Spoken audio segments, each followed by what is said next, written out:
This is the official opening of the review of the second short national reports.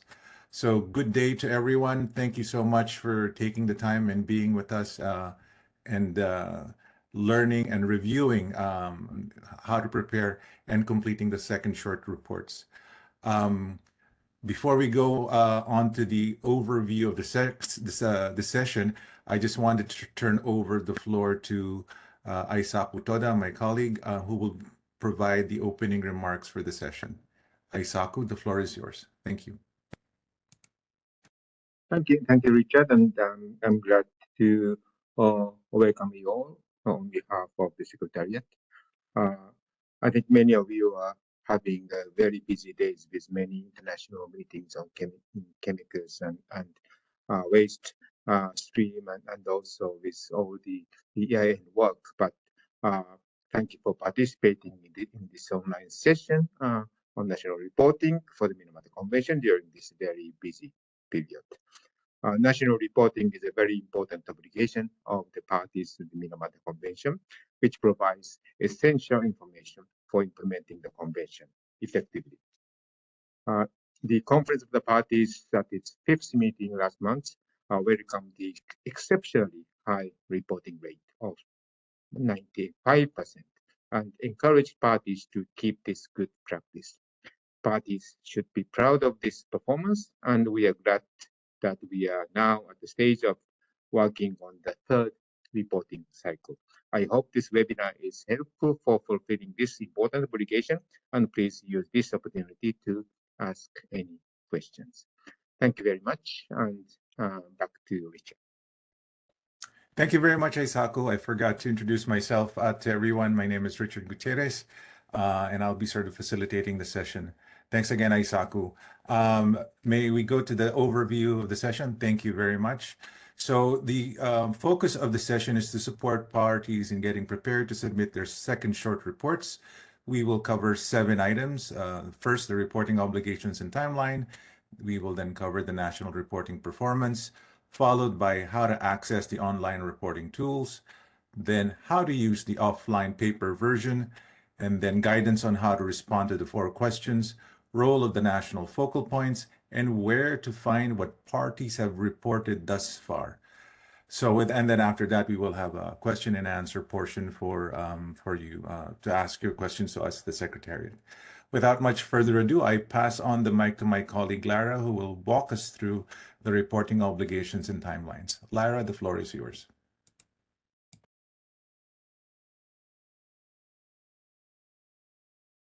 Thank you, Richard, and good morning, good afternoon, everyone. My name is Lara Ognibene. I am the legal officer with the Secretariat of the Minamata Convention. I would like to take you through a few slides on reporting obligations and timelines.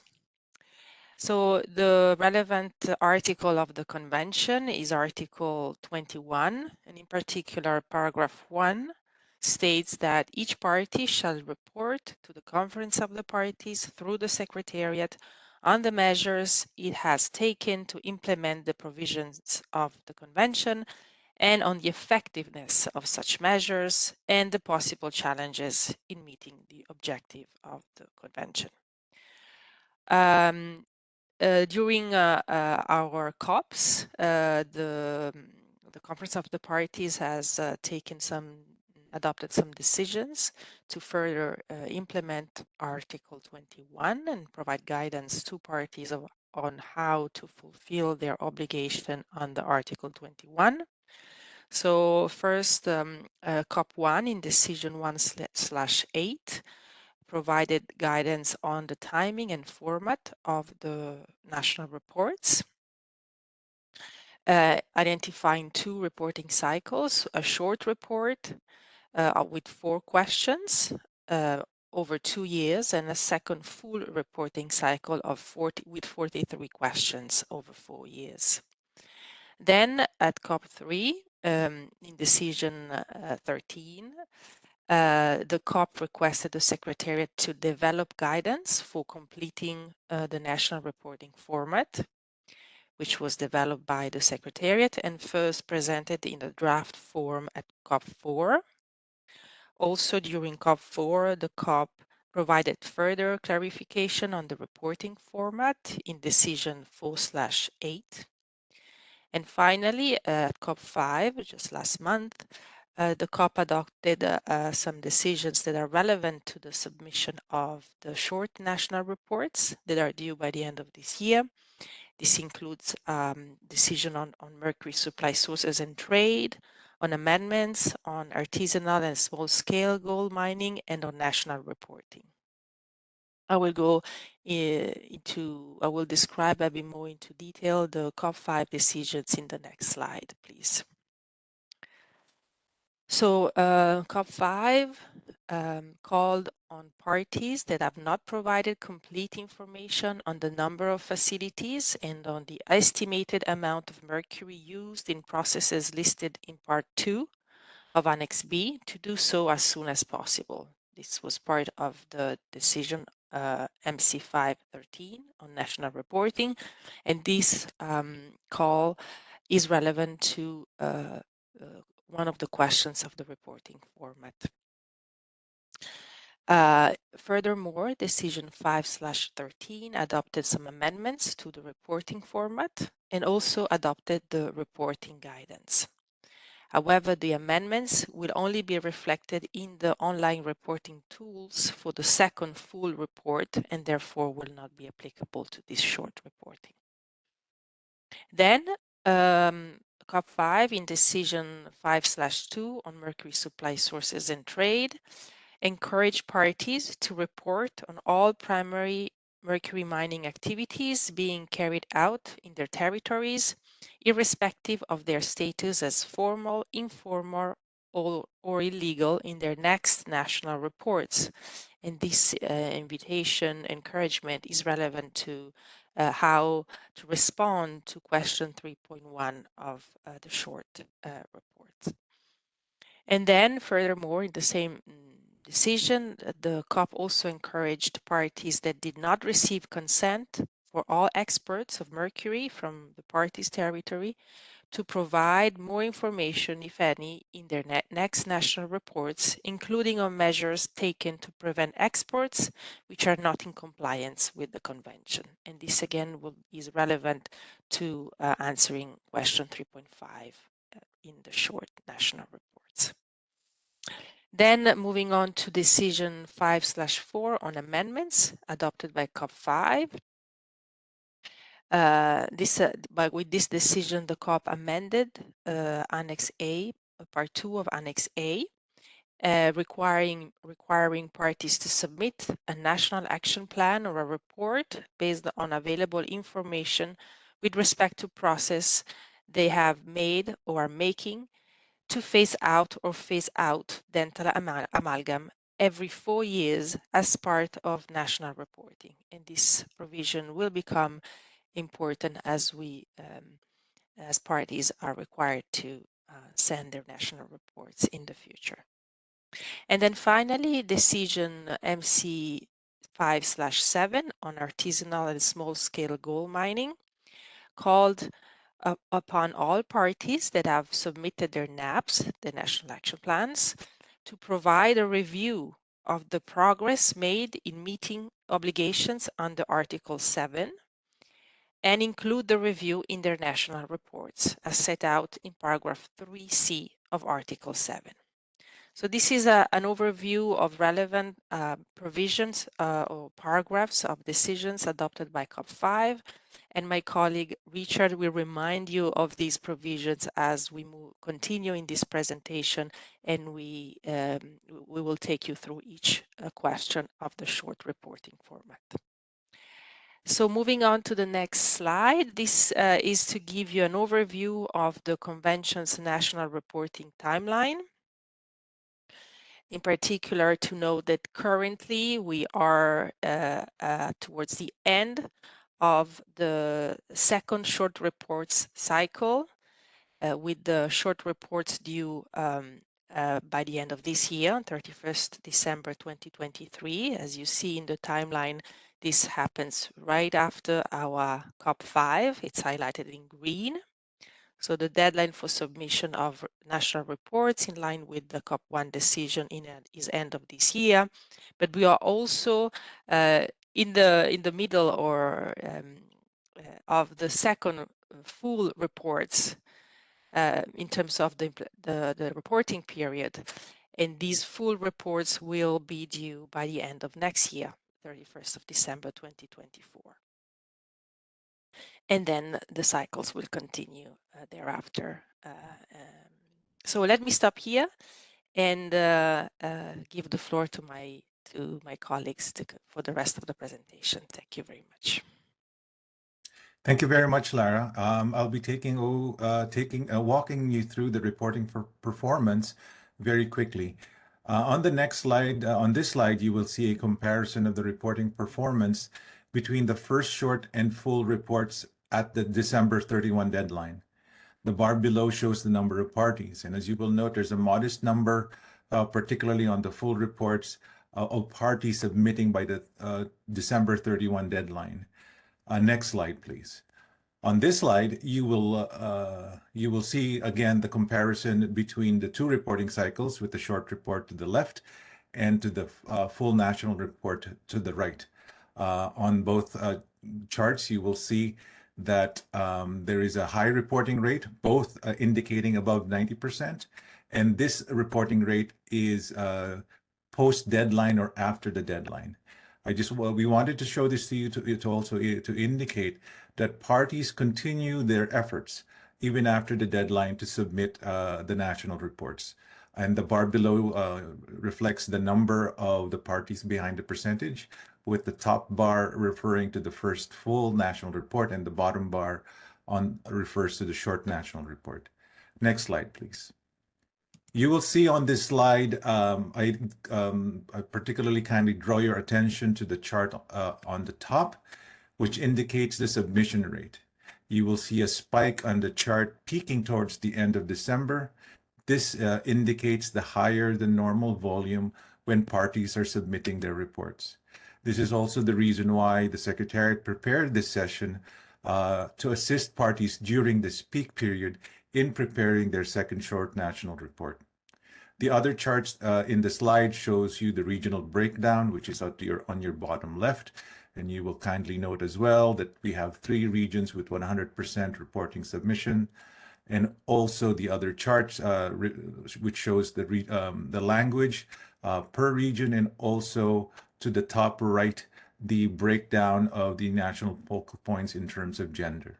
I will end my presentation there, and I will pass on the floor to Anna to walk you through on how to access the online reporting tool. Anna, the floor is yours. Thank you very much, Richard.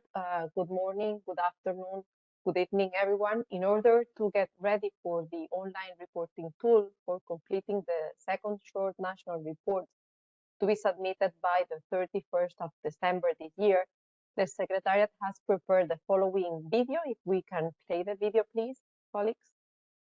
Thanks.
Thank you, colleagues. Going back to the presentation, in the next slide, as you can see here, is reflecting the same steps that you could see on the video that we have just showed recently. So 5 of April was the kickoff day. And each national focal point receives personalized login credentials, meaning a unique account with a safe password to access the ORT and a guide on how to use it. Then each national focal point can log into the ORT and start your report. If you need assistance, the Secretariat will be able to help you, no matter if it's a technical issue or a substantive aspect. Then you will work on your report, and once you have started working on it, you can fill in it all the parts and questions in any of the 6 UN languages. In a minute, I will show you live how it looks like and its main functionalities. You will complete and submit it, but before submitting the report, please review your responses. You can also review them at the preview screen stage before submitting the report, and click, of course, submit before the 31st of December, if possible, and you will receive an acknowledgement email from the Secretariat. Later, the Secretariat will review the report to check for completeness, including any missing information or attachment, or if some responses need clarification. Once the report is considered final by both sides, it will be published on the website and made available on the ORT. And the confirmation email will be sent to the national focal point. Now, if I may, I will let me share my screen and show you how it looks like the report. Yes, I think that you are seeing the same screen that I see here. Okay. So once that you log into the platform, into the online reporting tool, you will land on this page that give you basic information on the reporting cycle, also with access to the offline paper version that my colleague Lynn will cover in some minutes, and some instructions. You will also see a table with the different reporting cycles and access to it. This is a test, so please, that's because it says continue. And this is how it looks like when starting from part A, which is the information on the party and the information on the national focal point. This section will be mostly populated with the information from your notification as national focal points.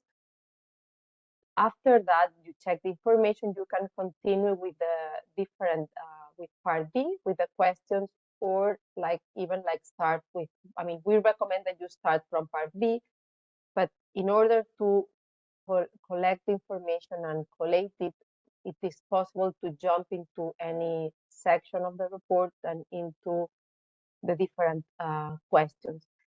As I said, the report, the ORT is available in the 6 UN languages, so feel free to complete it into any of it. I will now just show, for example, the Arabic, as you can see, and then let me just go back to English to be able to continue. In each question, you will find a link to the referred paragraph and also a link to the reporting guidance to help you fill in each question. Also, the report follows, as you can see here, like the logic. So depends on your reply, it will display different information. The report is automatically saved. Nevertheless, we recommend that you click on Save Draft to be sure that the information is saved. And once that you finalize the report, you will land into the preview mode, where you can check all your replies and you can print them to keep a copy. And of course, then you click on submit to send it to the Secretariat. With that, I concluded this part of the presentation in showing you how the ORT looks like, and let me hand over to my colleague Lynn, who will walk you through the offline paper version. Over to you, Lynn. Thank you very much, Anna. Hello, everyone. My name is Linh Duan. I'm Program Management Assistant at the Minamata Convention Secretariat. Very quickly now on the screen, you will see a screenshot of the offline paper version of the reporting format specific to the short national report. In the next slide, please. Yes, thank you. This offline paper version has been prepared to facilitate collections and collations of information for the report. It is only a preparatory tool to assist parties and is not to replace or be a substitute for the reporting through the ORT. In the next slide, you can find both the PDF and Word format of the offline paper versions available on the convention website under parties reporting as displayed on the screen. In the offline paper versions, you will find also the relevant information to assist party with their reporting process. For example, the overview of the reporting format. In the next slide, you will also see some of the information that are included in the offline paper versions, which is the information required by or in furtherance of parties' obligations regarding notifications, national plans, and other submissions. You will also find in the offline paper versions the reporting preparation tips and technical information to access and use the ORT. And if you have any questions, please do not hesitate to reach out to the Secretariat at MEA-Minamata-Secretariat@un.org. In the next slide, to facilitate your reporting process, in Part B of the reporting format of the offline paper versions, the Secretariat has also added some information for your ease of reference, similar to what has been shown in the ORT that Anna just showed you. For example, the extract of the reporting guidance or a relevant note to the decisions MC4/8 to the question. The offline paper versions was also sent along with the letters from the executive secretaries of the convention to all national focal points on the 13th of March this year regarding the launch of the short national report, which is now displayed in the next slide. And on the screen now is the part of the letters on the left-hand side of your screen. And the letters can be found on the convention website as indicated on the right-hand side of the slide. I will now hand over to Richard for the next part of the session. Thank you. Thank you very much, Lynn. For this section, we now go into the guidance on how to respond to the 4 questions of the short reports.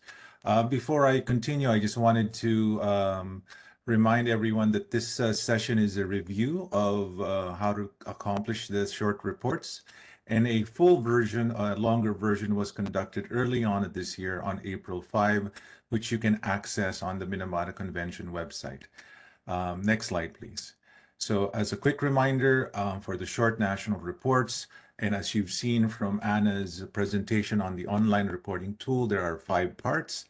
Part A will be the general information. Part B is the substantive part of the short report, which will be asking parties to provide information on measures taken and on the effectiveness of such measures. Part C will be covering the possible challenges in meeting the objective of. This is an opportunity for parties to comment on the possible challenges. Part D is on an opportunity to comment on the reporting format, and Part E is an opportunity for parties to provide additional information in free text after each article. Next slide, please. On this slide, you will note the deadline for the short reports, which is December 31, 2023.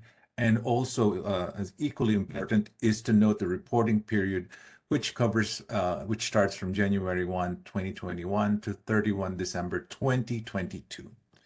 Now, for the short reports, 4 questions will be asked, and these are the following: question 3.1c, question 3.3a, question 3.5, and question 11.2. I will go over these questions in order in the following slides, but these are the mandated questions under decided by the Conference of Parties in Decision 1/8. Next slide, please. Now, one of the key things that my colleague Lara mentioned earlier is that the national reporting guidance has been adopted by the COP through decision in their decision 5/13. Now, for those of you who are new, the reporting guidance is to clarify information being sought in the national reporting format. The reporting guidance is not intended as a manual on how to implement the articles of the and obligations of the convention. The reporting guidance follows the reporting format under MC 1/8, and more importantly, for the national focal points present, please consult specifically Part B of the reporting guidance, which is structured question by question, and each question is presented in the guidance. It is followed by the notes to provide background information on the question and/or clarification, and a suggested approach for responding to the questions. Next slide, please.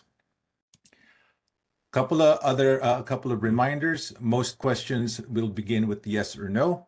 For questions where further details are requested, you will have an option to either put your comments in a comment box or attach or provide links to specific other documents or information source required. Next slide, please. Now, to enhance information quality, if detail is provided, especially in instances where you are required to present or at least quote studies or reports, please extract the exact information required for reporting purposes. A good point here is question 3.3, when parties are asked to endeavor if they have stocks or sources.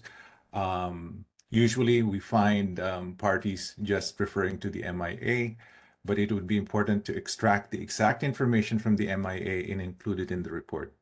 A couple of other notes: mandatory information forms the core of the reporting format, and there will be particular situation and capabilities that on the effectiveness and of implementing the measures where parties can report on, and you can report on these in the space provided in the online reporting tool. Moving on to the next slide, we go in through question 3.1. This is the on primary mining. The relevant portion of the question is marked with the asterisk, and in which the parties are asked if it has primary mining in its territory at the date of entry into force of the convention, to indicate the total amount of mercury mined in metric tons per year. Here you will see at the bottom an exclamation point. Kindly note that decision MC 5/2 encouraged parties to report on all primary mercury mining activities being carried out in their territories, irrespective of the status of that type of mining, whether it's formal, informal, illegal.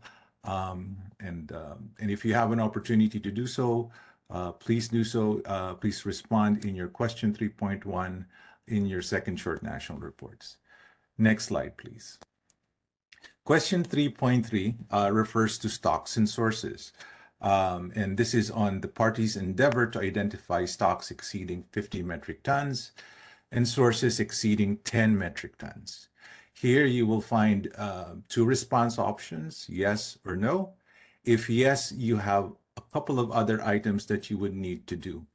And first, if you responded yes, attach the results of your endeavor and indicate where it is available. And a supplemental question would be, please provide any related information. For example, the use and disposal of the mercury mercury from such stocks or sources. A couple of items I wanted to walk you through in this slide is that first, at the very bottom, you have a couple of notes. Decision 4.8 has made it clarified that the endeavor to identify individual stocks and sources is a continuing obligation. And this decision 5/13 amended question 3.3, which you will see in the next iteration of the ORT for the second full report. The more relevant part here is the continuing obligation. And as this is the second short national report, we would like to remind you to check your previous report especially for consistency, and to check if there was consistency in terms of reporting, because if there is new data from your continuing endeavor, you would indicate the new data in your second short national report. If it's the old data, you can just simply indicate in Part E that the results are the same as previously reported. Just to give you an idea, to your right, you have a pie chart showing the number of parties that responded yes to have taken their endeavor. So you would see a good number of parties that would be covered in there. That would be good to remind you to check again your previous reports for consistency as you are proceeding to respond to question 3.3. Next slide, please. Here on question 3.5, this relates to trade, particularly on receiving consent for all exports of mercury. So here you have 4 response options: yes, exports to parties; yes, export to non-parties; and then no, and then another option on no, no, no export. If yes, the party has submitted copies of the consent forms. If you have submitted the consent form, then no further action is needed. Otherwise, if the party has not previously provided such copies, it is recommended that it do so. Otherwise, please provide additional or other suitable information. So a supplemental question here is to provide information on the use of such exported mercury. Now, I'd like to draw your attention to the 2 right circles to the right of your screen.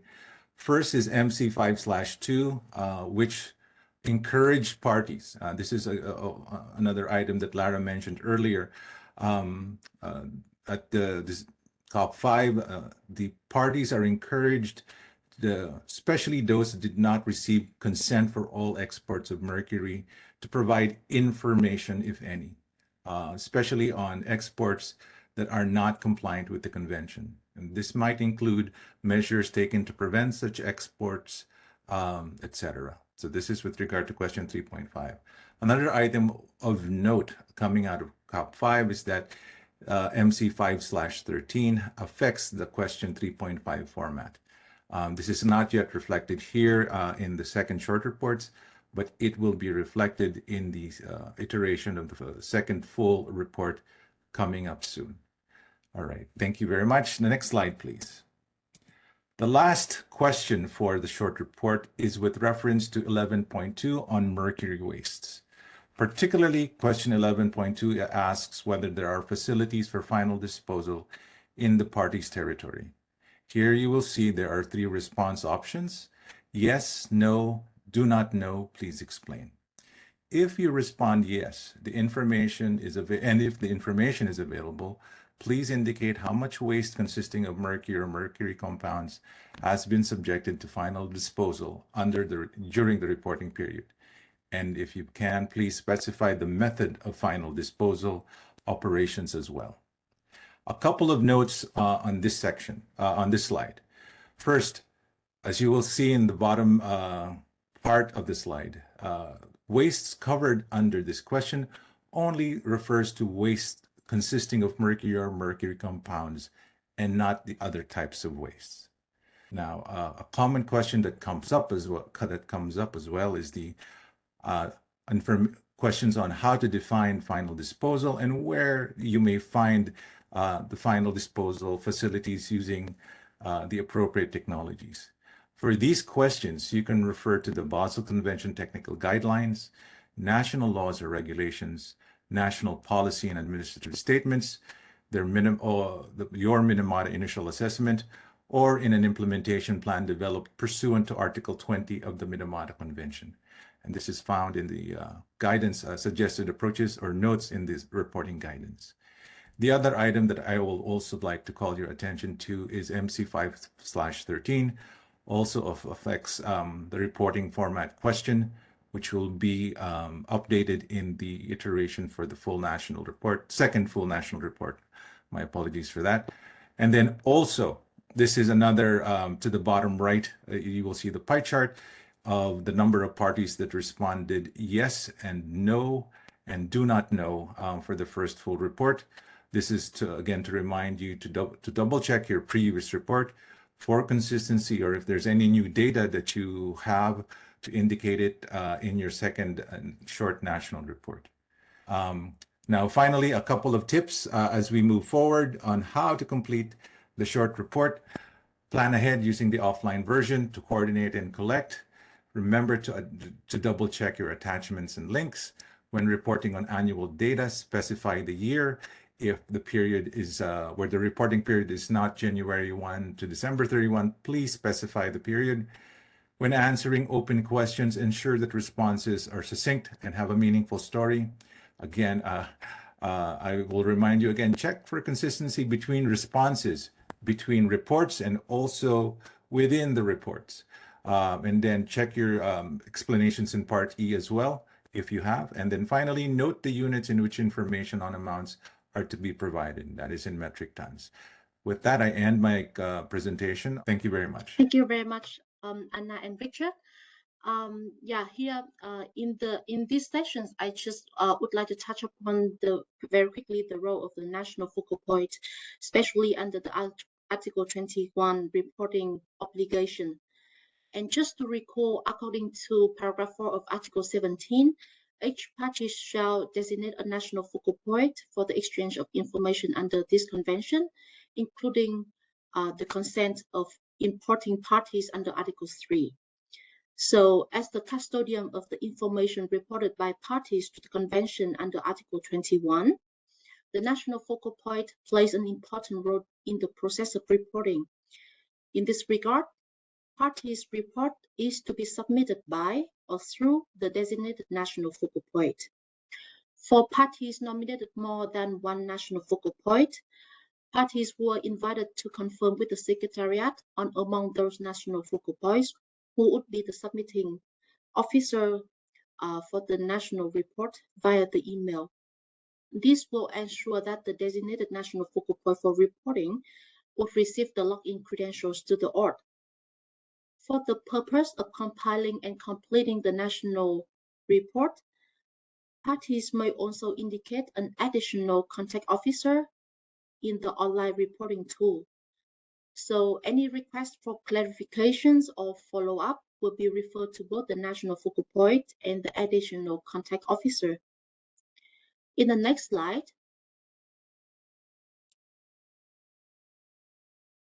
here's the national focal point webpage where you can find the information on national focal point designated by parties under the convention by clicking in the drop-down menu.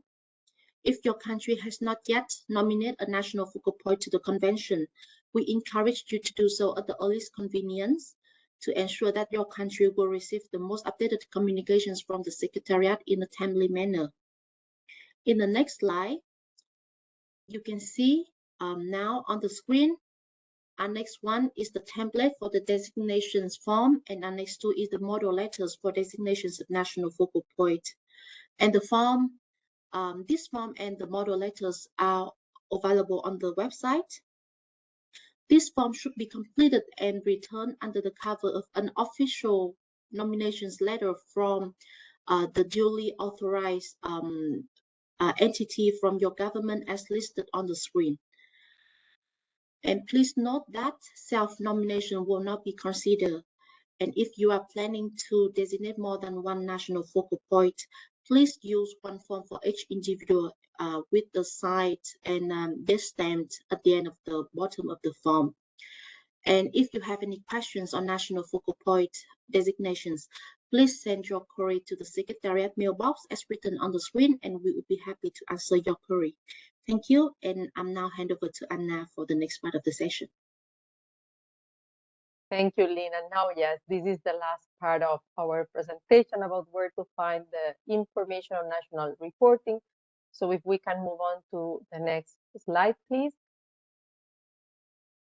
All the information on national reporting is organized on the reporting webpage, and you can find it through the menu, like you can see on the screen, or by clicking on the main banner on the home page that you can see the picture below. In addition to the information on the different reporting cycles, you will find the relevant decisions, forms, and guidance documents for completing the reports. And regarding the first full national reports and the others, you can read all the submitted reports. But for the first full national reports, the Secretariat has prepared a dashboard, and let me just walk you through it very quickly, then also like to allow you for some Q&A. So I'm sharing the screen. Well, this is the page that I was referring to on national reporting. And here you have the link to go to the dashboard that I have opened it here. So this is, as I mentioned, the, the dashboard that we prepared for the 2021 full reports. It compiles the reporting performance and the quantitative responses with 135 data visualizations. In terms of performance, you can see on the top 4 scorecards that they were there was also a screenshot of it in some of the slides that my colleagues presented. But they include the reporting rate, the total parties for the period, the parties that submitted the reports, and the ones that were received by the due date. Before, here are some graphs of when the Secretariat received the reports, and in terms of performance, we also have the breakdown per region, language, the national focal point gender, and the attachment. This dashboard aims to provide users with complementary insights for analyzing the responses to the national reports. In Part B, that you can see here, all very long Part B, each page contains the aggregated responses from the party with a pie chart with the overall values in percentage and a stack bar illustrating the data broken down by region. All the dashboard data comes automatically and in real time from the parties' responses in the online reporting tool database. Here you have some example on Article 3, the replies, and also let me go and show you the replies on the Article 11 that are the ones covered in this short cycle. As with all data processing, this dashboard will continue to evolve in terms of technology and depth of information management, and future iterations of the dashboard may include, in addition to the next cycle that we are covering now, but to explore cross-reference and other ways of visualizing data. With that, we have concluded now the presentation on the short national reports, and if I may open the floor for Q&A. Thank you very much.